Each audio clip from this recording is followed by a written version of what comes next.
Rangpur city কর্পোরেশনের mayor ও কাউন্সিলরদের অপসারণের পর জরুরি সেবা পেতে চরম ভোগান্তি পেতে হচ্ছে নগরবাসীকে। দিনের পর দিন ঘুরেও কাঙ্ক্ষিত সেবা না পাওয়ায় ক্ষোভ বাড়ছে সেবা প্রত্যাশীদের মাঝে। এই বিষয়ে রংপুর সিটি কর্পোরেশন থেকে আরও জানাতে যুক্ত হচ্ছেন সহকর্মী শাহরিয়ার মিম। শাহরিয়ার মিম, কর্তৃপক্ষ কি ধরনের পদক্ষেপ নিচ্ছেন জরুরি সেবাসমূহ সেবা প্রত্যাশীদেরকে সরবরাহ করার ক্ষেত্রে, কিছু জানতে পেরেছেন? কবিতা, আপনাকে ধন্যবাদ। এই মুহূর্তে রয়েছি রংপুর সিটি কর্পোরেশন প্রাঙ্গণে। আপনি জানেন যে এই যে ছাত্র জনতার গণ অভ্যুত্থানের পরে যে আসলে এই সিটি কর্পোরেশনের মেয়র থেকে শুরু করে কাউন্সিলরদের অপসারণ করা হয়েছে, যার পরবর্তীতে প্রশাসক নিয়োগ করা হয়েছে, বিভাগীয় কমিশনারের প্রধান দায়িত্ব রয়েছেন। তো এখানে আসলে এই মুহূর্তে নাগরিক সেবার যে ভোগান্তি, সেটি কিন্তু সবথেকে বেশি আমাদের চোখে পড়েছে। যারা এখানে আসলে তাদের যে জন্ম নিবন্ধন, ওয়ারিশনামা এবং বিভিন্ন তারা এই গুরুত্বপূর্ণ কাজে এখানে যারা আসে লাইসেন্স নেওয়ার ক্ষেত্রে, তারা এসে কিন্তু তাদের যে সেবা, তারা কিন্তু ঠিকমতো সেবা পাচ্ছেন না। এই সেবা না পাওয়ার প্রধান যেটি কারণ, সেটা হচ্ছে যে দায়িত্বরত যারা এখানে যাদেরকে নিয়োগ করা হয়েছে, তারা কিন্তু বিভিন্ন সরকারি অফিসে কর্মরত রয়েছেন।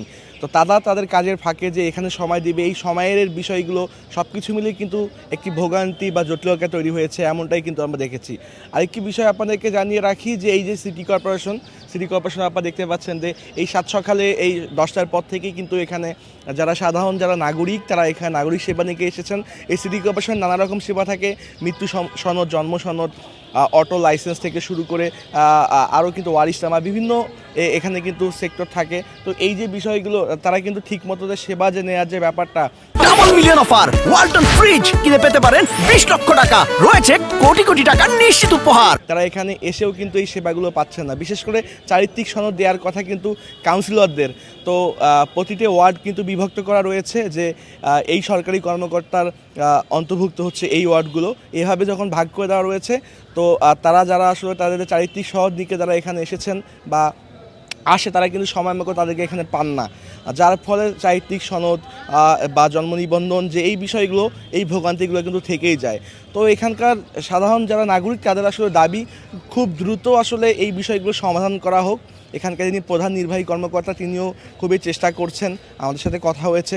সব কিছু মিলে রংপুর সিটি কর্পোরেশনের যে এই নাগরিক সেবা দিতে যে হিমশিম খাচ্ছে এখানকার যারা কর্মচারীরা, তারাও কিন্তু বলছেন খুব দ্রুত আসলে এখানে আসলে একটা নির্বাচনের মাধ্যমে মেয়র, কাউন্সিলর আসলে এসব নির্বাচিত করা হোক। সেক্ষেত্রে আসলে নাগরিক ভোগান্তি কমে যাবে। তো কবিতা, রংপুর সিটি কর্পোরেশন থেকে এই ছিল আমার কাছে।